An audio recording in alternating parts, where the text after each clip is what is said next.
अल्लाह मैं एक भी अदाब को मलहूज़े खातर ना रख सका, अस्तगफिरुल्लाह। मुझे तो भूली हुई चीज़ें नमाज में याद आती। तो बड़ा था, तेरी नमाज भी बड़ी थी, तेरी बारगाह भी बड़ी थी,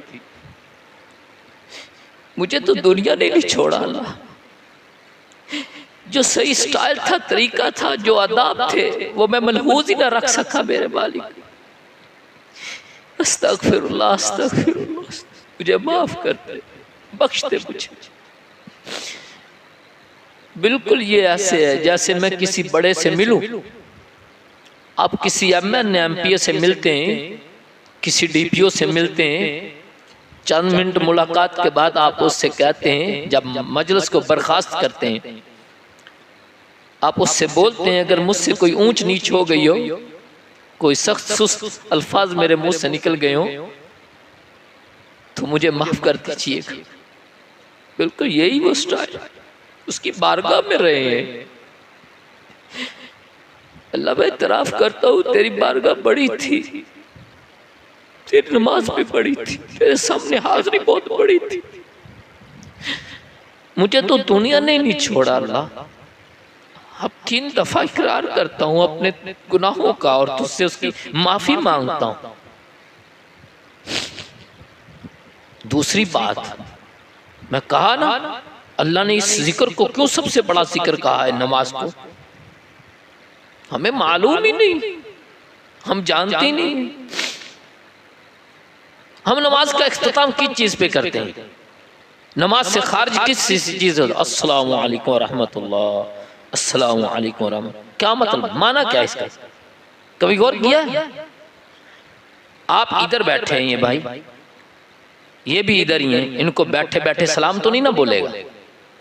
बाजार है, जो बाहर से अंदर आएगा वो सलाम बोलेगा, जो दूर से करीब आएगा वो सलाम बोलेगा। लेकिन जब हम नमाज को खत्म करते हैं तो कहते हैं अस्सलामु अलैकुम रहमतुल्लाह, अस्सलाम। गोया कि हम रब की बारगाह से लौटे हैं, इधर थे ही नहीं। काश हमें तसव्वुर हो जाए। सहाबा की नमाज को जानते हो कैसी नमाज थी? हमें नमाज का क्या इल्म? एक हदीस है, मोहब्बत रसूल के हवाले से मैं पेश करता हूँ। हदीस बुखारी शरीफ किताबुल अदब की हदीस है। अचानक आ गई है तो बयान करता हूँ। हदीस का नंबर 6041 है और हदीस के रावी अनस बिन मालिक रज़ी अल्लाह तआला अन्हु है। हदीस यूं है, मौजू तब्दील हो जाएगा, लेकिन बहरहाल उसमें से एक बात लेता हूँ। अनस बिन मालिक रज़ियल्लाहु तआला अन्हु क़ाल क़ाल नबी सल्लल्लाहु अलैहि वसल्लम ला यजिदु अहदुन हलावतल ईमान हत्ता युहिब्बल मरअ ला युहिब्बुहु इल्लल्लाह व हत्ता युक़ज़फ़ फ़िन्नार अहब्बु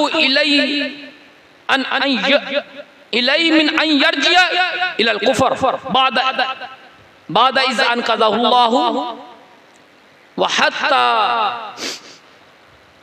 व हत्ता यकून अल्लाहु व रसूलुहु अहब्बा इलैहि मिम्मा सिवाहुमा।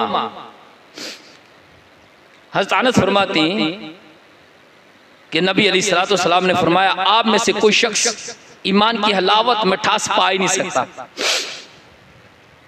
ईमान की मिठास नहीं पा सकता। आपने गुलाब जामुन देखा है ना, मीठा होता है। अगर गुलाब जामुन से मीठे को निकाल लिया जाए या उसको शीरे में डुबोया ही ना जाए, उससे आप चीनी को निकाल लें तो वो मीठा रहेगा। अगर ईमान में से ये 3 चीजें निकल जाएं या तीनों में से कोई एक निकल जाए तो इंसान का ईमान मीठा रहता ही नहीं। तभी तो नमाज भी बोझ लगती है। क्या कहता है? पक्के नमाजी कहते हैं, 5 वक्त का पक्का नमाज। शुक्र है मैं शादी नमाज पढ़ ली, बोझ सियासी सिर तो लथ गया। हमारे वास्ते नमाज बोझ, मेरे वास्ते ज़कात देने बोझ। मैं नेकी करता हूं तो बोझ समझता हूं। शुक्र था मेरे सर से बोझ उतर गया।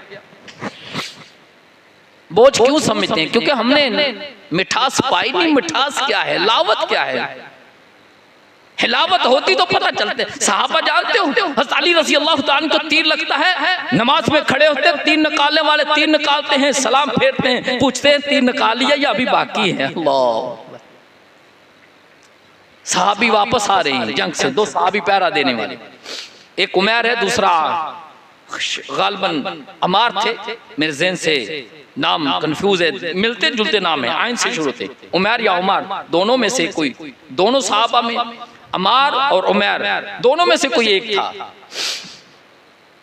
जब वापसी होती है तो नमाज में खड़े होते हैं, रात का वक्त है, दुश्मन तीर मारता है, 1 2 3, सदका पूरी करने के बाद सलाम फेर करके अपने पूरी करते हैं, हत्ता कि गिर जाते हैं और रेंगते हुए अपने साथी को उठाते हैं।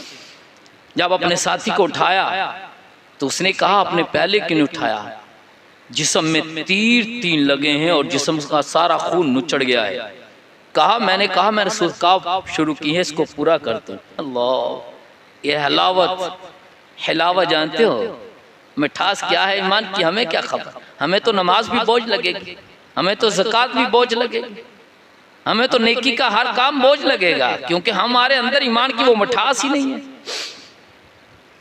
तो लिहाजा अल्लाह अकबर, इसीलिए नमाज को कहा गया है वाला ज़िक्रुल्लाहि अकबर, नमाज सबसे बड़ा जिक्र है। चलो आखिर में एक आयत को बयान करके बात को ख़त्म करते हैं। सो बनी इसराइल है कुरान की, बनी इसराइल कुरान की 17 नंबर की सूरत है, इसकी आयत नंबर 65 में अल्लाह रब्बुल इज़्ज़त फरमाती हैं, जिन घरों में अल्लाह की याद नहीं, अल्लाह का जिक्र नहीं है, कुरान नहीं रब का पढ़ा जाता, उन घरों का तज़किरा करने लगा हूँ। वस्तफ़ज़िज़ मन इस्तताअत मिनहुम बिसौतिका व अजलिब अलैहिम बिखैलिका व रजिलिका व शारिकुम फिल अमवालि वल औलाद।